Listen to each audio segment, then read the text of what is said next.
Bonjour, pouvez-vous vous présenter? Oui, bonjour, je m'appelle Florence Mijon. Je travaille à l'UNESCO depuis près de 30 ans, toujours sur les thématiques liées à l'inclusion et plus précisément l'inclusion dans l'éducation.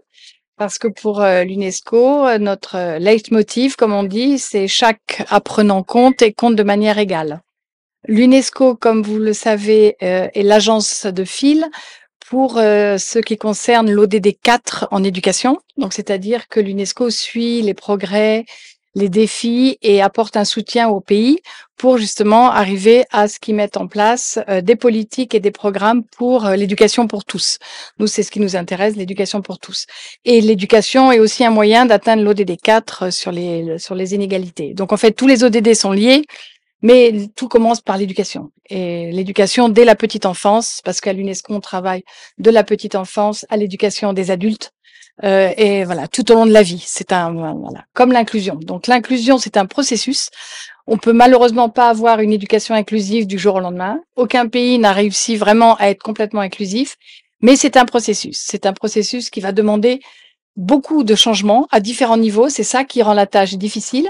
C'est-à-dire qu'il faut travailler et sur les politiques, et sur le financement, et sur la révision des manuels scolaires, et sur l'implication des parents et de la communauté, et sur comment travailler avec les ONG, la société civile et tous ensemble, comment les ministères doivent aussi travailler ensemble. C'est-à-dire on peut pas juste avoir le ministère de l'Éducation s'il travaille pas avec le ministère des Transports.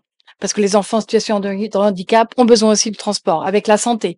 Donc c'est vraiment essayer de décloisonner tout ça. Et malheureusement, dans beaucoup de pays, on voit que les systèmes sont trop cloisonnés. Et moi, je dirais avant tout, il faut une volonté politique et un changement des mentalités. Pourquoi il n'y a pas d'inclusion souvent? C'est que les gens ne connaissent pas le handicap, ils connaissent pas l'autre. Et quand on ne connaît pas, on a un peu peur. Donc c'est vrai qu'on voit des réticences aussi, des parents qui veulent pas que leurs enfants soient dans une école inclusive parce qu'ils ont peur que le niveau baisse, etc.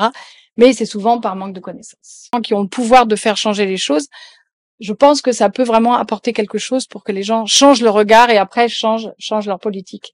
Donc vous faites vraiment un travail extraordinaire et félicitations pour votre parcours. Comment peut-on faire changer le regard de la société sur le handicap mental? Il y a plusieurs choses. Ce que j'ai dit avec le film, c'était un très bon exemple. Je pense aussi que le film, vous avez dû le voir, un petit truc en plus, qui a eu beaucoup de succès. Ça aussi, ça fait changer. Ce sont des petites choses qui font changer petit à petit le regard le regard de la société. Je pense aussi, comme je disais, que c'est important de voir les gens porteurs de handicap vraiment comme acteurs, comme des gens qui font des choses, et pas juste comme des gens, oh, les pauvres, il faut qu'on les aide. Ça, c'est très, très important. Parce que vous êtes journaliste, il faudrait qu'il y ait de plus en plus de personnes qui aient des métiers aussi très diversifiés, pour montrer que vous pouvez faire tous les métiers qui existent dans la société.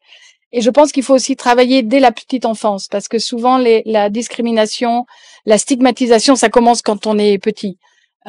Et les enfants, si on leur apprend à accepter la différence et montrer qu'être différent, c'est aussi une richesse, etc., travailler avec les enseignants, là je parle de l'école, hein. Les enseignants, les parents, les enfants, ça peut aider à faire plus tard qu'ils vont être des adultes qui vont respecter la différence et on pourra changer le regard sur le handicap. Merci. Je vous remercie beaucoup et bonne continuation. Merci. Merci à vous.